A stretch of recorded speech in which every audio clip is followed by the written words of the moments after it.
தான் உயிருள்ளவரை அரசியலமைப்பை மாற்ற விடமாட்டேன் என பிரதமர் நரேந்திர மோடி பரப்புரையில் பேசியிருக்கிறார். விவரங்களுடன் செய்தியாளர் சுசித்ரா இணைந்திருக்கிறார். சுசித்ரா, பிரதமர் என்ன பேசியிருக்கிறார்? விவரங்களை பதிவு செய்யலாம்.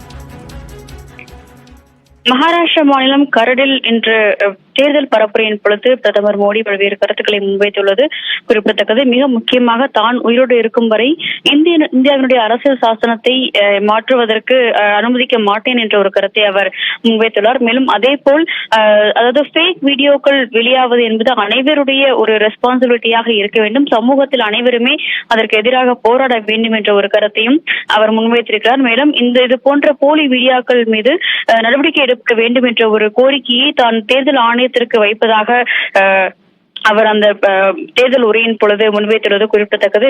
இது மட்டுமல்லாமல் இந்தியாவில் சுமார் 80 கோடி மக்களுக்கு இலவச ரேஷன் ஆனது மத்திய அரசின் பாஜக அரசின் கீழ் வழங்கப்பட்டுள்ளது. ஆனால் காங்கிரசிற்கு அது ஒரு எளிதான செயல் அல்ல என்ற ஒரு கருத்தையும் தற்பொழுது பிரதமர் மோடி பேசியுள்ளது மிக முக்கியமாக பார்க்கப்படுகிறது. அதாவது நல்லாட்சி என்பது கடந்த 10 ஆண்டு காலத்தில் இந்தியாவில் நிகழ்ந்துள்ளது எனவும் சத்ரபதி சிவாஜியினுடைய ஆட்சியை போல் பாஜகவுடைய செயல் திட்டங்களும் இந்தியாவில் ஏற்பட்டுள்ளது. குறிப்பாக மகாராஷ்டிராவில் பல்வேறு திட்டங்களானது அமல்படுத்தப்பட்டுள்ளது என்ற ஒரு கருத்து இந்த தேர்தல் பரப்புரையின் பொழுது பிரதமர் மோடி தற்பொழுது முன்வைத்துள்ளார். மிக முக்கியமாக இந்தியாவினுடைய ராணுவ படைபலம் மட்டுமல்லாமல் ஆத்ம நிர்பர சுயசார்பை உருவாக்குவதற்கானது முனைப்போடு செயல்பட்டு வருகிறது என்ற ஒரு கருத்தையும் அந்த பேச்சின் பொழுது பிரதமர் மோடி முன்வைத்துள்ளார்.